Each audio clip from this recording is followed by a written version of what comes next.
Bienvenue sur Sideliners. Bonjour à tous, aujourd'hui on vous parle du play-in. Et oui, la saison régulière en NBA est finie et comme depuis maintenant quelques années, il y a le play-in qui oppose les équipes placées de la 7e à la 10e place de chaque conférence. Ça fait quoi? Ça fait 4 ans ça? Ça fait à peu près 4 ans, je crois que c'est 2021 la première saison du play-in. Si vous voulez plus de détails sur exactement comment ça fonctionne le play-in, on a sorti une vidéo sur Insta, vous pouvez aller retrouver ça.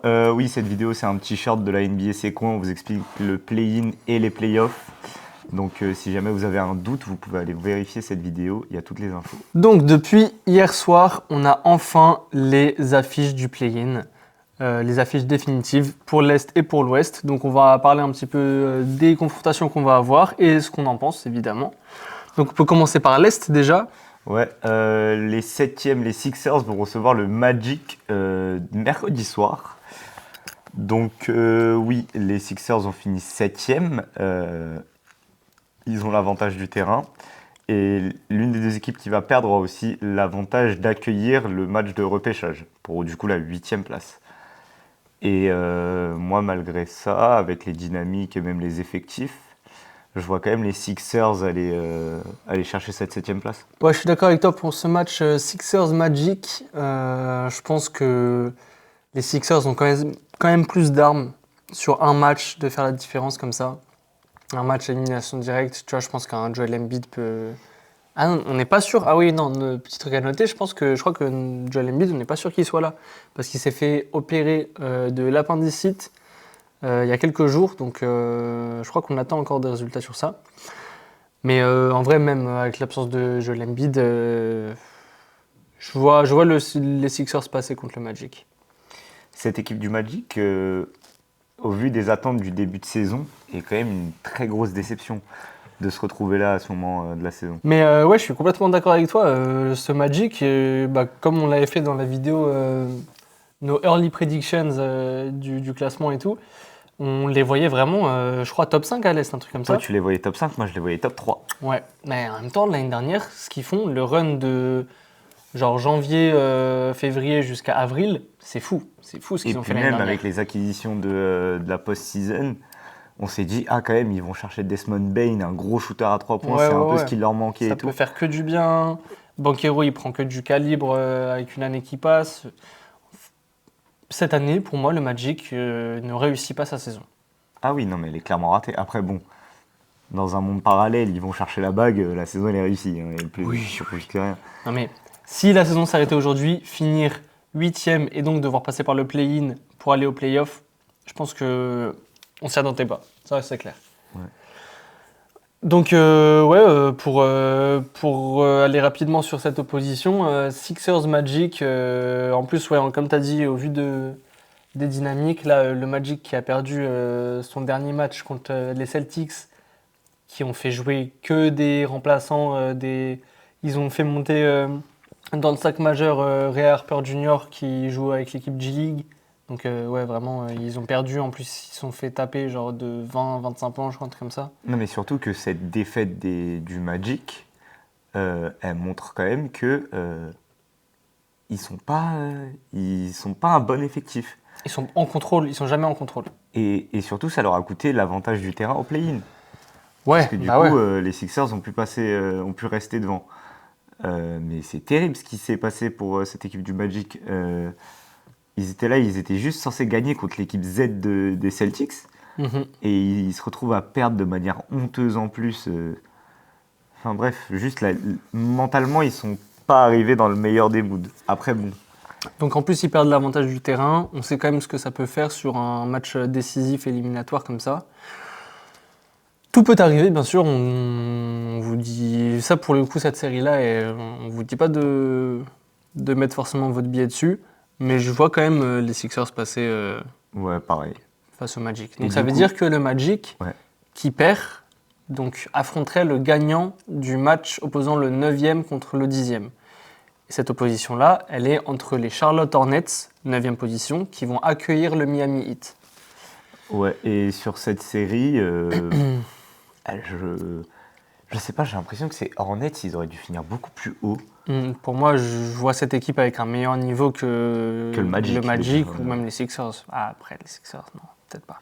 Pour moi, cette équipe, elle aurait vraiment pu finir facile dans le top 5. Mhm. Bah après, comme un peu toutes les équipes, j'ai envie de dire, qui sont là, mais Je pense qu'ils payent leur début de saison ouais, un peu catastrophique, mid, on va dire. Parce que sur la fin de saison, c'est très très fort ce qu'ils proposent. On a Con Knuppel qui est sérieusement dans la discussion du rookie de l'année. Je pense pas qu'il l'aura, mais il est sérieusement dans la discussion en tout cas. C'est le premier rookie de l'histoire à être le meilleur shooter à 3 points de la saison. C'est lui qui en a mis le plus. Avec Lamelo Ball juste derrière lui. Franchement, ils se trouvent bien, ces Hornets. Hein. Ils se trouvent bien Ouais. les uns les autres. L'effectif fonctionne vraiment pas mal. J'ai vu, je sais plus, je crois que c'est Jaylen Brown qui a dit en interview après un match contre eux qu'il avait l'impression de reconnaître les Celtics il y a peut-être 3-4 ans quand il était encore un peu plus jeune dans cette équipe des Hornets. C'est un effectif qui est bien complet. Franchement, moi je le vois passer contre le Heat. Ouais, je suis d'accord avec toi. Et du coup, on se retrouverait avec un Magic Hornets pour la 8e place. C'est ça. Parce Et que en vrai, ouais, moi, je vois ce Miami, ce Miami ne me rassure pas. Ils sont capables du meilleur comme du pire. Et là, j'ai vraiment l'impression qu'ils sont dans une streak de pire. t'es capable d'avoir Bam qui te sort un match à 80 points. Et le lendemain, il ne sait pas mettre un shoot. Mhm. Ouais, non mais... Même quand ils gagnent, j'ai l'impression que cette équipe de Miami, elle n'est pas rassurante, elle n'est pas... Et puis même là, ces Hornets, j'ai un peu aussi envie de les voir Ouais. aller en playoff. Je suis d'accord. Connaître cette expérience Complètement playoff d'accord. avec des joueurs plutôt jeunes, qui ont encore la hargne et tout, ça peut leur faire que du bien. Ça peut être un peu comme les Pistons où ça peut les réveiller ou quoi. Ouais, non mais cette fin de saison, pour moi, après peut-être que, encore une fois, je fais des plans sur la comète et peut-être que j'imagine déjà, je les imagine trop grands comme on a pu le faire peut-être avec le Magic la saison dernière. Mais une bonne fin de saison comme ça, avec une victoire en play-in et une première série de play-off, pour moi, ça les met dans les meilleures conditions pour la saison prochaine pour faire une vraie saison. Genre. Ouais, je suis d'accord. Parce que là, du coup, on les voit passer le hit. Donc ensuite, le perdant de 7 contre 8, selon nous, le Magic, il affronterait les Hornets. Et le gagnant prend la 8e position des playoffs. Moi, je vois les Hornets. Moi, je vois les Hornets aussi face au Magic. Hein. Ouais, bah, moi, en fait, je sais pas, c'est vraiment que cette équipe du Magic, elle est en demi-teinte, genre, et surtout sur la fin de saison, j'ai l'impression que ils me donnent plus de rassurance ces Hornets où ils se sont vraiment battus jusqu'au dernier match, jusqu'aux dernières minutes, jusqu'au dernier match. Par exemple, le match face aux Celtics où ça joue sur la fin. Ouais, Tu vois que cette équipe des Hornets qui est jeune, elle arrive à titiller aussi les meilleures franchises. Complètement, il y a le côté mental de ouf, je trouve, qui compte là dans ces play-ins. Je trouve que pour moi, c'est les équipes qui en veulent le plus qui passent, il n'y a pas de débat. Et les Hornets, c'est peut-être l'équipe qui en veut le plus là, des 4. Donc on se retrouverait avec un Sixers Celtics au premier tour et un Hornets Pistons au premier tour de ces playoffs. Ouais, je suis d'accord avec ça, moi. On peut passer à l'ouest où on a aussi des très bonnes affiches. Je t'avoue que je suis quand même plus hypé par l'Est, personnellement. Parce que l'écart de niveau se ressent un peu moins, et aussi en termes de différence de victoire. Mais il y aura quand même des gros matchs à l'ouest dans ce play-in. Ça j'en doute pas. Hein. Et on va commencer par le match qui oppose le 7e et le 8e. Du coup, les Suns et les Blazers. Alors, les Suns, là, à l'inverse du Magic, c'est une très grosse et bonne surprise. Parce qu'au début de saison, non, on les voyait... Je crois qu'on les voyait 12e. Hein. Ouais, on les voyait hors play-in. 11. On les voyait récupérer au pic de draft après ce qui s'est passé à la post-season dernière. Il n'y a plus Bradley Beal, il n'y a plus Kevin Durant. Ils ont un peu dégraissé le salaire. Ils ont lâché aussi Dylan Brooks, qui était quand même un élément très important de l'équipe ces dernières années, notamment défensif. Et bah ouais, se retrouver à cette 7e place, c'est une réussite. Hein. Ouais. Avec Jalen Green qui était blessé pendant 80% de la saison, qui quand il est revenu, il a eu un vrai apport offensif. Ouais. Devin Booker qui est toujours... Devin Booker, une très grosse saison. Ouais. Il a augmenté sur ses passes D. Ouais, c'est ça, on voit un peu plus une approche meneur que scoreur là, de la part de Devin Booker cette saison. Et en vrai, ça fait plaisir à voir. Ah, de ouf. Je crois qu'il tourne à 26,5 je crois, de points de moyenne. Et quasi 7 passes D par match. Je crois quelque chose comme ça. Et donc ouais, moi, contre ces Blazers, moi je vois les Suns passer. Oui, pareil. Je pense qu'il n'y a pas de débat par rapport aux Suns qui passent ces Blazers, qui font quand même une grosse saison en vrai. C'est vrai que les Blazers aussi, C'est aussi dû au fait que... après c'est vraiment pas une franchise bankable en fait. Ah, mais Genre, en on ce a moment, non. tellement de mal à l'avoir Ouais. proposé quelque chose de sérieux. Mais parce que je pense qu'on les voyait très bas hein, sur notre classement de début de saison. Moi, je crois que je les voyais quand même au play-in. Toi, je crois que tu les voyais hors play-in. Je devais les voir un peu comme les Suns 11-12, un truc comme ça. Ouais, qu'est-ce qu'on peut dire sur ces Blazers? On a Jrue Holiday qui fait une bonne saison, normale j'ai envie de dire. Deni Avdija qui cette année a eu sa première sélection de All-Star. Ça on peut le mentionner peut-être. Alors, juste pour revenir, tu voyais les Blazers 14e, je les voyais 12e. Ouais, damn quand même. Ouais, Je voyais les Suns 11e, tu les voyais 13e. ouais. Ouais, donc, ouah, je les voyais 14e, ils sont 8e. Mais tu vois, ouais, vraiment, c'est comme quoi cette franchise, On sait par rapport à jamais mes quoi s'attendre. prédictions, genre vraiment, ils ont gagné 6 places dans le classement. Et pourtant, j'ai l'impression Moi, je les qu'elle a voyais été, 14, gros. j'ai l'impression qu'elle était transparente cette saison. Alors Bah, elle est que, restée dans factuellement, le flow, non. elle était mid. Elle est restée dans le flow et sur la fin de saison, elle a fait un petit push pour avoir la place au Ouais, play-in. Mais en elle même te temps, prend, regarde. elle te prend quand même 42 wins. Hein. Ouais. Comme les Clippers. Après, les Clippers, c'est une dynamique beaucoup plus différente. Ouais. Et on en reviendra juste après. Mais Mais du tu coup, oui, vois, je suis un sur peu le d'accord papier, sur ce que tu dis sur les Blazers, où on n'en entend jamais parler. Elle n'a pas fait de gros matchs, de grosses surprises, mhm. sans non plus faire de grosses déceptions et de grosses désillusions. Ouais, vraiment, elle a fait son rôle d'équipe mid. Elle a perdu contre les équipes logiquement contre lesquelles elle doit perdre et elle a gagné contre celles qu'elle Contre doit qui elle doit battre, gagner, genre, ouais. c'est-à-dire celle de la 8e à la 15e place, elle les a tapées. Mais ouais, sur le papier, tu vois, genre une équipe comme les Kings qui se retrouve 14e et qui fait 22 victoires cette année, bah sur le papier, On les voyait plus haut. je les voyais meilleurs, hein, cet effectif par rapport à une équipe Bah, qui a du coup 2 fois plus de wins cette saison. les Kings, je les mettais 11e. Et moi Du coup, 10e. juste devant les Blazers, et toi 10e dans le play-in. Ouais, tu vois, c'est une dinguerie. Hein. Les Au Kings, on au n'en moins, on parle s'était pas. pas Hein. trompé sur le Jazz. Je te jure, on était tous les deux d'accord. Mais du coup, les Suns passent les Blazers et vont affronter le ressortant vainqueur des Clippers contre les Warriors. Ouais, le Et là, je 9e pense contre le qu'on peut, 10e. on peut aller assez vite.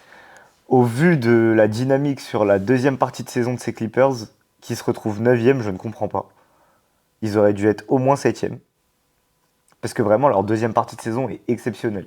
Le post-James Harden trade, il est vraiment bien pour ces Clippers. On a senti une équipe mieux jouer ensemble et mieux défendre, mieux attaquer. Et du coup, ces Clippers, en fait, je ne vois pas dans quel monde ils vont perdre à domicile face à ces Warriors. Après, je le pose, le facteur Stephen Curry. Ouais, mais On sait, ces dernières années en plus, je crois qu'il a dû faire bien 2-3 passages en play-in. Il a toujours été monstrueux en play-in. ouais, mais le reste ne suit pas. Ah, mais tu sais que sur un match à élimination directe, Steph, il peut te gagner un match avec un équipier, avec une équipe de bûcherons, genre. Ouais, mais je sais pas. Je suis d'accord que Face à Kawhi, Mathurin, les Clippers sont tout meilleurs.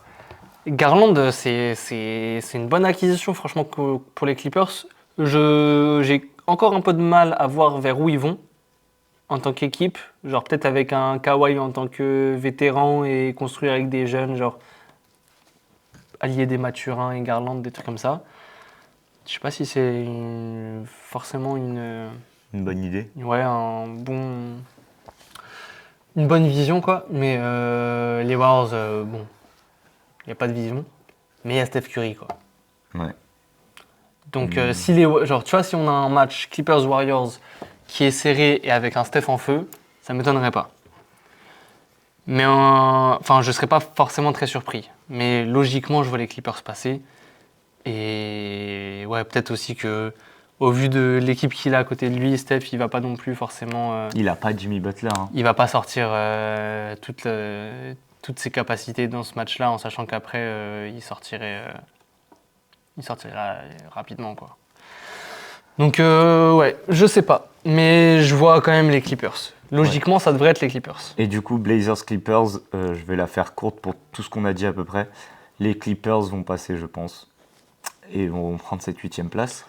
Parce que je sens qu'ils ont plus d'expérience, qu'ils ont plus... de toute façon, un Kawhi sur ce genre de match, je veux pas l'affronter. Non, mais je suis d'accord avec toi. Et- Pour le coup, ouais, au vu de tout ce qu'on a dit, peut-être que je fais encore comment dire, l'erreur de sous-estimer ces Blazers, mais je vois les Clippers passer. Et pour moi, ouais.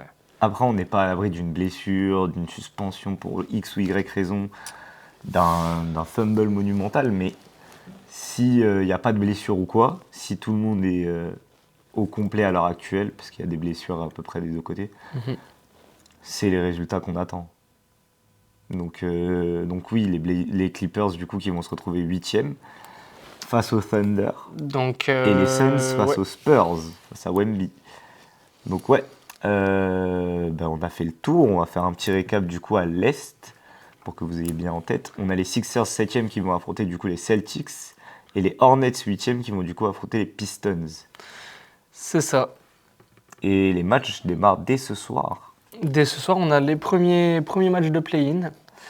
Donc on vous aura fera une... Hornets Heat et Suns Blazers. Qu'est-ce que j'ai hâte de voir ça. On vous fera d'autres vidéos sur, On fera des previews des séries sur de playoffs. sur les séries de playoffs qui vont arriver.